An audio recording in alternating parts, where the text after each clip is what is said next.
Kemudian juga pelayan-pelayan di surga dari bidadari dan bidadara, Allah Subhanahu wa taala puji mereka.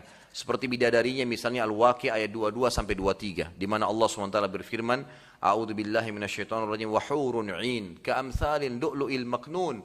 Wahai laki-laki yang suka dengan perempuan pelacur, yang badannya bau, yang tidak mandi, yang tiap hari ganti laki-laki, masih terfikir untuk melihat mereka, yang cuma kelihatan cantik karena dandanannya pada saat dihilangkan maka akan rusak. Mana mau dibandingkan dengan bidadari surga, ikhwas sekalian. Jauh antara langit dan bumi, gitu kan. Kata Allah Subhanahu wa taala, Allah berfirman kekal dalam Al-Qur'an, dan di dalam surga terdapat bidadari-bidadari yang bermata jeli. Kemudian dikatakan juga dalam surah An-Naba ayat 31 sampai 33, Inna lil muttaqina mafaza hadaiqa wa a'naba wa qawa'iba atraba. Sesungguhnya orang-orang yang bertakwa mendapatkan kemenangan, yaitu kebun-kebun dan buah anggur dan gadis-gadis remaja yang sebaya. Kemudian di dalam hadis Bukhari dikatakan bahwasanya bidadari yang akan dinikahi oleh laki-laki ahli surga, mereka akan setiap kali digaulin maka mereka akan kembali perawan. Terus begitu. Dan ini bukan aib ya. Ini bukan aib. Banyak orang kadang-kadang kalau membicarakan bidadari seperti pekah atau khawatir takut menyampaikan karena takut ummahatnya mendengar atau akhwatnya dengar. Ada masalah apa sebenarnya? Mestinya disampaikan gitu kan. Dan memang itu adalah Allah Subhanahu wa taala peruntukkan bagi laki-laki muslimin. Sementara pelayan laki-laki disebutkan dalam Al-Quran dengan wildanun mukhalladun. Wildan mukhalladun ini sama, bidadara di surga sebenarnya. Mereka juga melayani. Tapi bedanya, laki-laki ini tidak menikah. Ya, laki-laki wildan mukhalladun tidak menikah dengan perempuan ahli surga.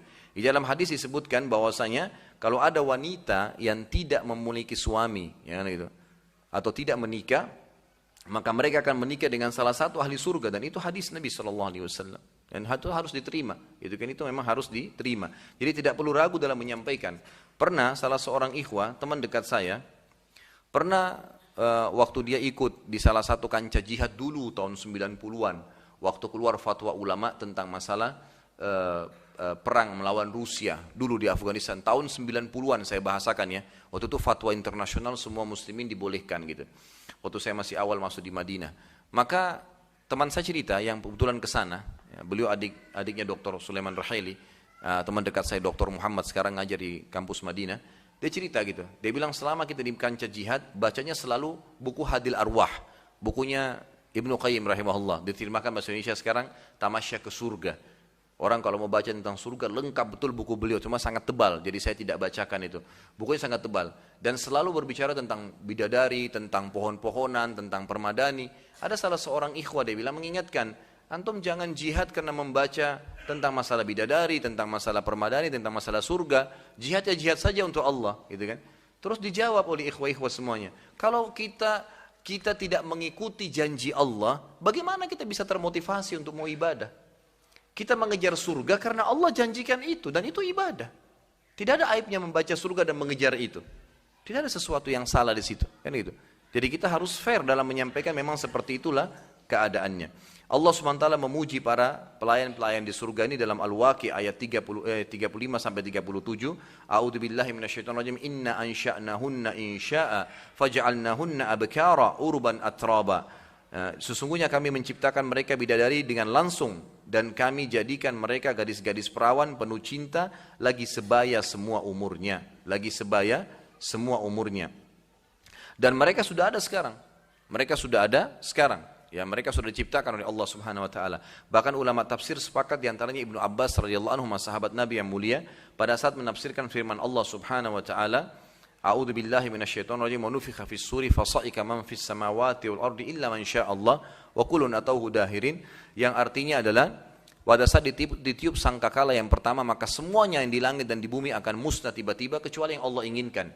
Kata Ibnu Abbas, yang dimaksud yang Allah inginkan adalah bidadari di surga dan bidadarahnya, kemudian malaikat Jibril, Mikail dan Israfil peniup sangkakalanya, kemudian 8 pemikul arsy-Nya Allah. Ini Allah inginkan tidak hancur, tapi semua manusia jin akan binasa sesuai dengan ayat ini.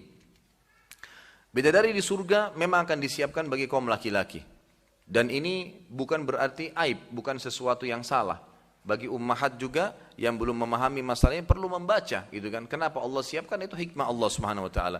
Sebagaimana Allah menyiapkan mata untuk melihat, telinga untuk mendengar, kemaluan juga untuk difungsikan, maka Allah Subhanahu wa taala menyiapkan fasilitas seperti ini. Dan ini bukan aib sama sekali untuk dibicarakan, karena Allah yang menjanjikan.